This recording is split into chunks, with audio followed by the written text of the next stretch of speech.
देश, इसे हम सोने की चिड़िया भी कहते हैं। पर इसी भारत पर सैकड़ों सालों तक अंग्रेजों ने राज किया। हमें आजादी दिलवाने के लिए कई वीरों ने अपनी जान की कुर्बानी दी और कई महापुरुषों ने अपना महत्वपूर्ण योगदान दिया। आखिरकार 15 अगस्त 1947 में हमारा देश आजाद हुआ।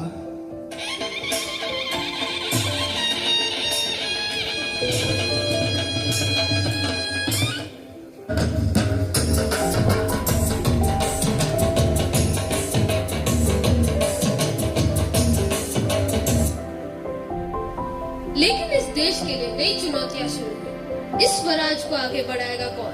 कौन होगा इस देश का नया प्रधानमंत्री? क्या अभी भी इस देश पर फिरंगियों का ही कानून चलेगा?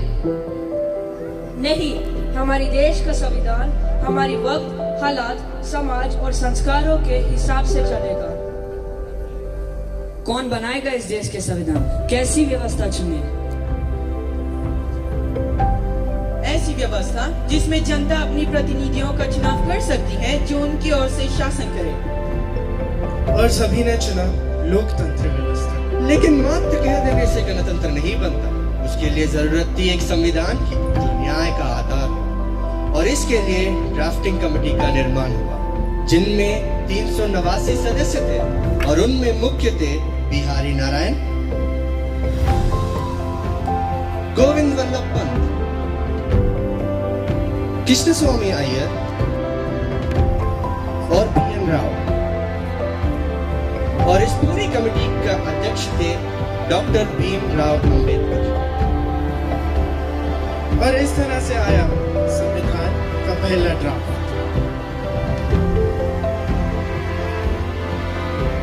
लेकिन ये क्या, सदन ने इसे पूरी असहमति से खारिज कर दिया और संशोधन के लिए वापस भेज दिया।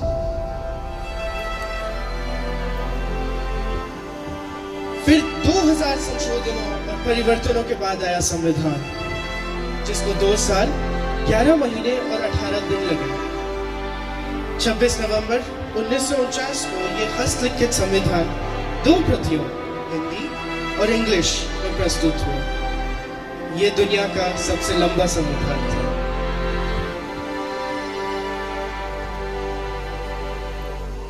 India is a sovereign, socialist, secular, democratic republic with a parliamentary system of the government. मैं समझाता हूँ, ये संविधान सामान्य व्यक्ति का तंत्र, आम नागरिक का तंत्र, बना आम नागरिक के द्वारा आम नागरिक के लिए।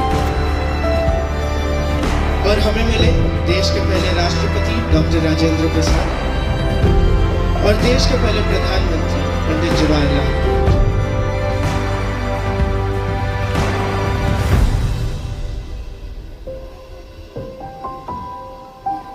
हम इसे अपनाते हैं। हम इसे अपनाते हैं।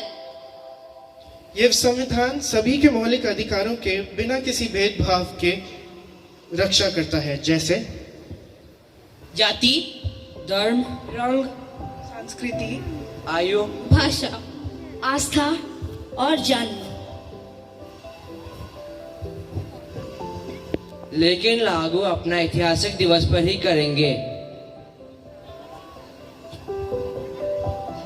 जब पंडित जवाहरलाल नेहरू जी ने 20 साल पहले 26 जनवरी 1930 में पूर्ण स्वराज की घोषणा की थी और सभी 389 सदस्यों की सहमति से 26 जनवरी 1950 को भारतीय संविधान की स्थापना हुई। यह था 26 जनवरी का इतिहास, जिसे हम राष्ट्र पर गणतंत्र रूप के दिवस में कुछ इस तरह से मनाते हैं। ग्रैंड परेड राष्ट्रपति भवन से शुरू होकर राजपथ से होते हुए इंडिया गेट तक जाती है। राष्ट्रपति जी इंडिया गेट पर राष्ट्रध्वज फहराते हैं और 21 तोपों की सलामी दी जाती है। भारत रत्न, पद्म भूषण और कीर्ति अवार्ड दिया जाता है। सांस्कृतिक कार्यक्रमों की झलकियां भी दिखाई जाती है। सभी सरकारी इमारतों पर रोशनी की जाती है। और दूसरे दिन 29 जनवरी को बीटिंग रिट्रीट सेरेमनी मनाई जाती है। और महात्मा गांधी जी का favourite song abide with me बजाया जाता है।